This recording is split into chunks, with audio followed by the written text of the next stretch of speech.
On me reproche souvent l'affirmation selon laquelle l'effritement de la démocratie libérale au Canada et au Québec a des points en commun avec l'autoritarisme soft.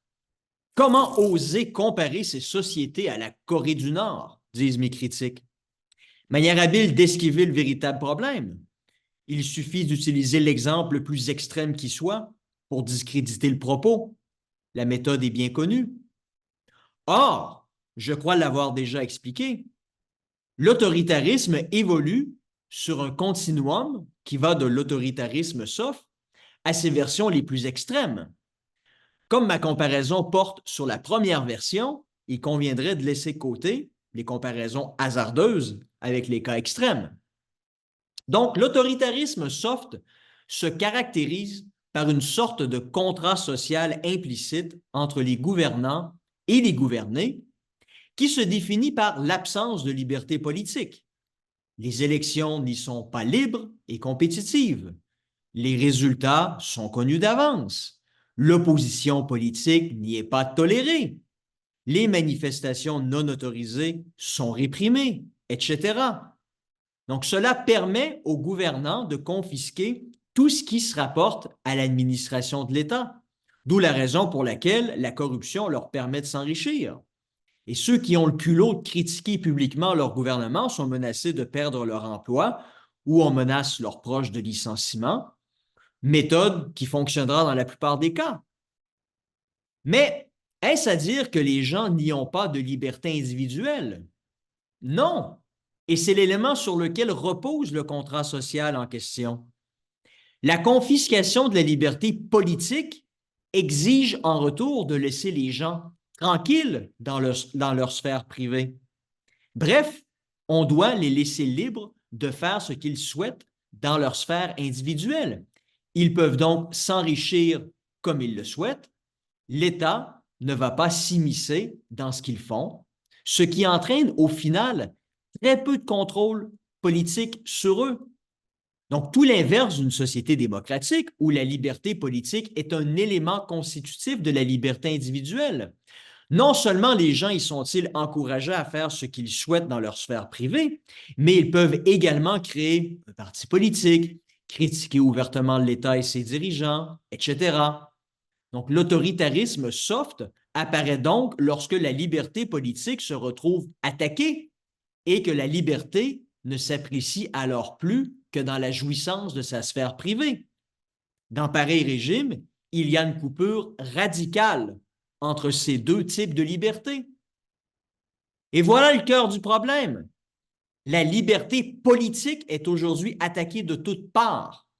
Évidemment, pas pour ceux qui s'inscrivent dans la pensée dominante. Non, eux sont toujours libres de s'exprimer. Les bien-pensants, les woke et tous ceux qui ont un discours qui s'inscrit dans ce qui est convenu. Les dissidents, eux, par contre, subissent les conséquences de ce qu'ils osent affirmer. Ostracisme et attaques personnelles. Or, l'attaque contre la dissidence vient de franchir un nouveau stade qui est inhérente à l'autoritarisme soft. Les radiations d'ordre professionnel ou carrément les congédiements. Et quel sera le résultat? Il est facile à prévoir. Le droit d'exprimer des opinions qui dérangent continuera à exister sur papier, mais il ne se pratiquera plus une fois que les gens auront compris que cela entraînera la fin de leur carrière ou l'indigence du chômage. De peur d'être sanctionnés, les gens garderont leur opinion minoritaire pour eux-mêmes et se diront « Il vaut mieux me taire si je ne veux pas tout perdre ». Lentement mais sûrement, la liberté d'expression, fondement de la liberté politique, va s'effriter d'elle-même et disparaître à cause de la peur de se voir privé de son gagne-pain. L'horizon de la vie se limitera alors à la capacité de jouir de son chalet la fin de semaine, de son skidoo en hiver et de rénover sa salle de bain une fois aux 10 ans. Bref, comme dans les sociétés autoritaires soft. Dernier exemple en date, Patrick Provost, un dangereux précédent. Un dangereux précédent parce que l'Université Laval vient de s'attaquer à un principe fondamental qui garantissait l'expression de voix discordantes, à savoir la liberté académique. Ce principe permet En fait, je devrais plutôt dire permettait aux chercheurs de pouvoir exprimer librement des points de vue liés à leurs recherches dans le but d'éclairer les débats publics, de donner aux citoyens des perspectives différentes sur des questions sociales.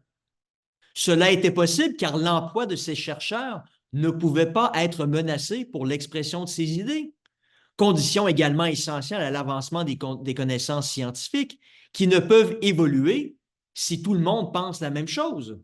Parlez-en à Galilée. Voilà à quoi servait cette sécurité d'emploi.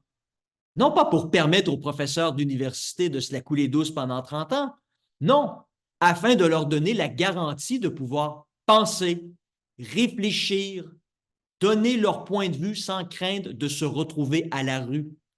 La science elle-même en dépend et, en parallèle, une sphère publique vivante, traversée par des débats. Éliminer cette sécurité et la frousse s'emparera des chercheurs. Ils seront castrés. Ne rien critiquer, s'inscrire dans le courant unanimiste, ne pas faire de vagues, surtout ne pas faire de vagues. Le résultat sera donc le choix du silence pour ceux qui ont des choses dérangeantes à dire, avec au final la construction d'un consensus de carton-pâte qui ne sera pas la résultante d'une unanimité scientifique, mais plutôt de la peur. Bref, la même chose que la fameuse unanimité si typique des sociétés non démocratiques que l'on se plaît à ridiculiser. Oui, vos élections sont encore libres et compétitives, mais ce qui se passe entre les scrutins a de plus en plus de points en commun avec l'autoritarisme soft. Une sphère publique unanime où la censure est maintenant de mise et acceptée comme allant de soi. D'ailleurs, avez-vous entendu des professeurs d'université, eux-mêmes visés par l'affaire Provo, dénoncer cette dérive sur la place publique? À ma connaissance, un seul, un professeur de l'Université d'Ottawa. Quant aux organisations professionnelles comme la Fédération des professeurs d'université, une dénonciation typique des syndicats qui se doivent de défendre leurs membres, qui n'aura pas au front pour soutenir Provo. Tous ces professeurs qui font le choix de demeurer silencieux savent trop bien que la jouissance de leur fonds de pension est en jeu. Alors, le silence est la paye avant les principes.